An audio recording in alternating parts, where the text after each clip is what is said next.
Alright, Shalom. I want to start off by giving all praise, honor, and glory due to Yahweh, Bahashim, Yahushai, Bahashim Rakakwadash.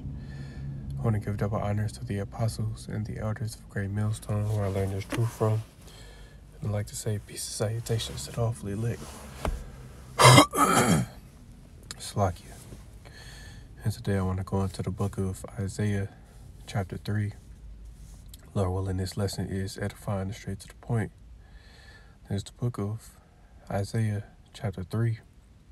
For behold, the Lord of hosts, for behold, the Lord of hosts, doth take away from Jerusalem and from Judah the state and the staff, the whole stay of bread and the whole stay of water, the mighty man and the mighty man of war, the judge and the prophet and the prudent and the ancient, the captain of 50 and the honorable man and the counselor and the cunning artificer and the eloquent orator.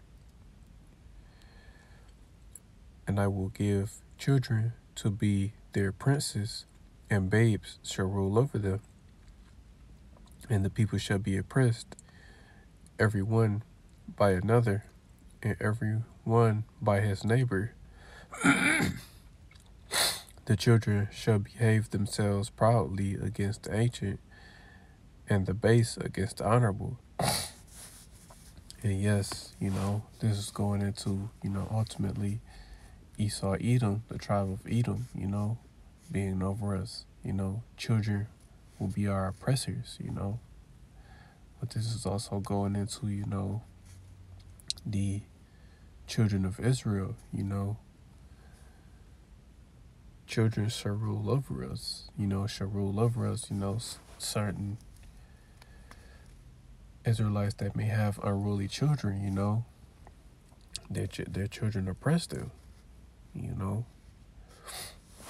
So going into, how the nations would oppress each other, and that has happened and it still is happening today. The tribes oppressing each other, but simultaneously, the tribes, the elect of the tribes of Israel are coming together.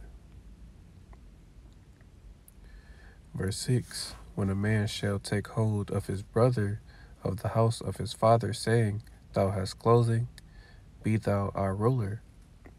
Let this ruin be under thy hand. In that day he shall swear, saying, I will not be an healer, for in my house is neither bread nor clothing. I make me not a ruler of the people. For Jerusalem is ruined and Judah is fallen, because their tongue and their doings are against the Lord, to provoke the eyes of his glory. And yes, Judah and Jerusalem being the northern and southern kingdom, of the nation of Israel. And it's going into how, we trespassed and transgressed against the Lord, and he was angry with us. We provoked the Lord to anger. Henceforth, the reason why, we're up under the curses. In the book of Deuteronomy, chapter 28.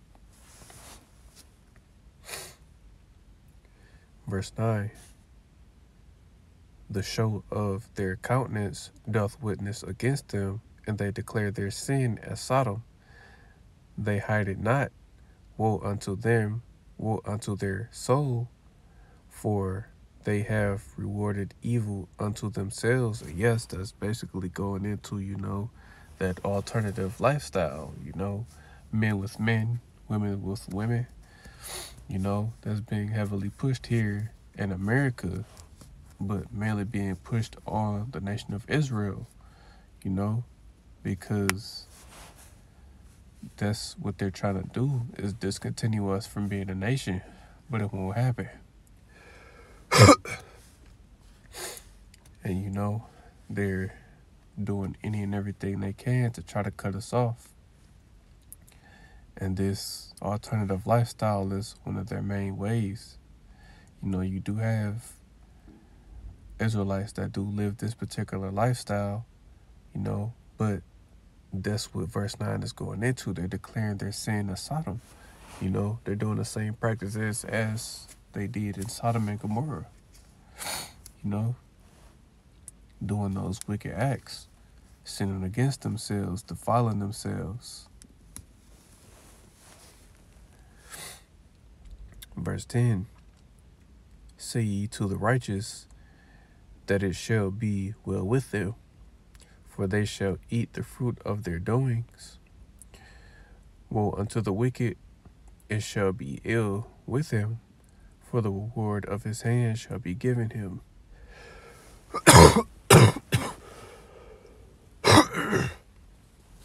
Salakia.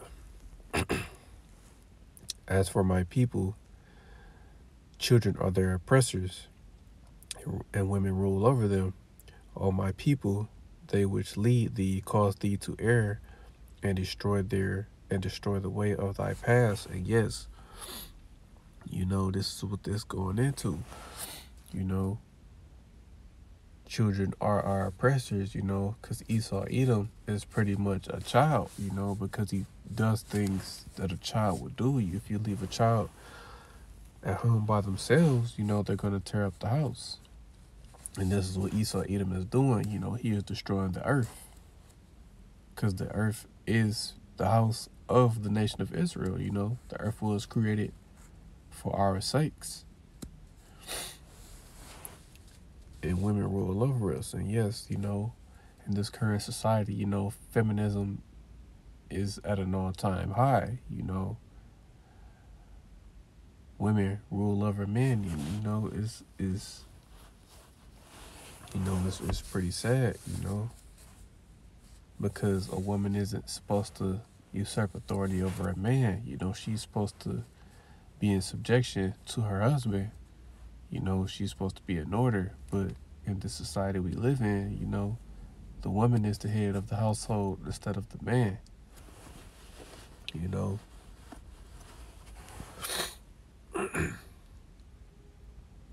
Verse 13, the Lord standeth up to plead, and standeth to judge the people. The Lord will enter into judgment with the ancients of his people and the princes thereof, for ye have eaten of the vineyard. Slakia. The spoil of the poor is in your houses. What ye mean, Slakia, what mean ye that ye beat my people to pieces, and grind the faces of the poor, saith the Lord of hosts. Moreover, the Lord saith, because the daughters of Zion are haughty, and walk with stretched forth necks, and wanton eyes, walking and mincing as they go, and making a tinkling with their feet. Therefore the Lord will smite with a scab the crown of the head of the daughters of Zion, and the Lord will discover their secret parts. Yes, this is going into the women of the nation of Israel, primarily the tribe of Judah. The women being unruly, being proud, having stiff necks, because they don't want to be in order. And the Lord smote them with baldness. Henceforth why, our women have to wear weaves and wigs, because that's a curse unto them by the Lord. The Lord struck them with baldness as a curse for their reproach. A woman's hair is her glory, just like a beard is the man's glory. But that was taken away.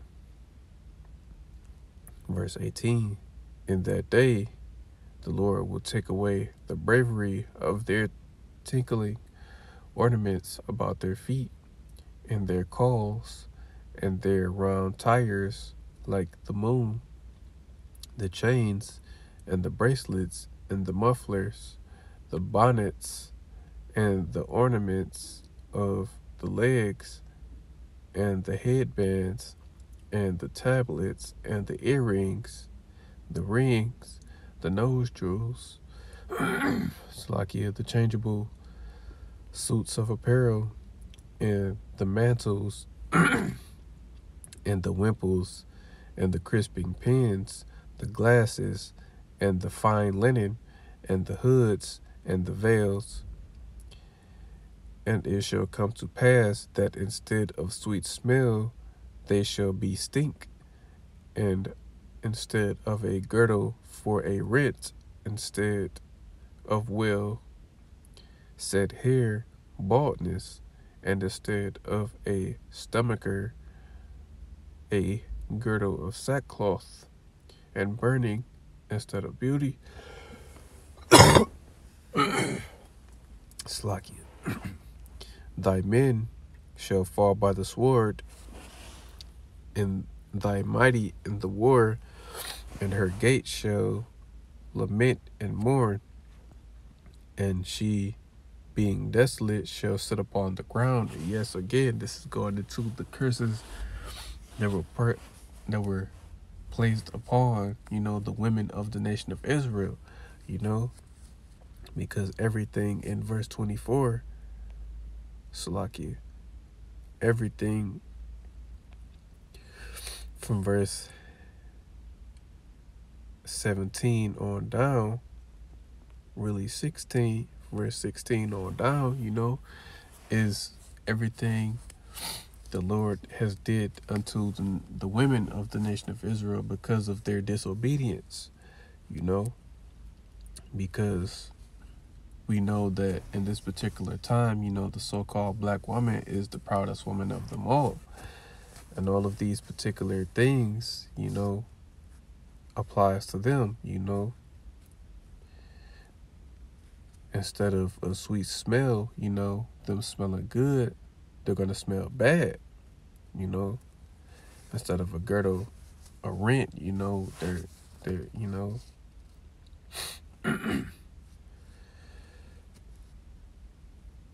instead of a girdle, because women wear girdles, to keep their, what's the best way I'm trying to describe it? Basically, to help them stay slim. But, a lot of so-called black women are fat, and, instead of, beauty, they were, they're ugly. Not all of them, but, some. These are pretty much the curses that the women received. Ultimately, they received the same curses in Deuteronomy, but these specifically are the curses that the women received, for their disobedience. And this is, what is applied today. Again, the woman is put on the pedestal in this particular society because Esau, Edom, put the woman, as the head of the household. He caters to the woman. He wants to take the man out of the equation. That's the reason why women get, a lot of government benefits and so forth, such Slakia, Here's the reason why women get, the help from the government that they do, is because they want to take the man, out of the equation. It doesn't matter how many children a woman has, they want to take the man completely out. She wants the woman, the Israelite woman, to depend on him, to look at, the so-called white man as their God. And this is the way Esau Edom thinks, and this is what he has done, But this is also why, our women are going through what they're going through. Because, they're stubborn, they're stiff-necked, and even though that applies to the entire nation of Israel, the 2/3, of the nation of Israel. They're a stubborn and stiff-necked people. You know, it mainly applies to the women, you know, because they are stubborn, they're stiff-necked, they don't want to listen. They don't want to get themselves in order. You know, they don't want to come up under the order of a man, you know, because they feel like, you know, they can do everything by themselves, you know, because they're up under that Queen of Heaven spirit. But in the near future, you know, once the time of Jacob's trouble, you know, is in full effect, you know, Isaiah 4:1, you know, they're going to be in order in that day because 7 women are going to take hold to 1 man. 7 women. And the number 7 again is just completion, you know, a complete number of women. You know, it could be more than 7, you know, but again, that's just what that's going into. So, Lord willing, this lesson was edifying. I want to give all praise, honor, and glory due to Yahweh, Bahashem, Yahweh Shai, Bahashem Rakakwadash. I want to give double honors to the apostles and the elders of Great Millstone who I learned this truth from. And I'd like to say peace and salutations to the hopefully elect. Till the next time, I say Shalom.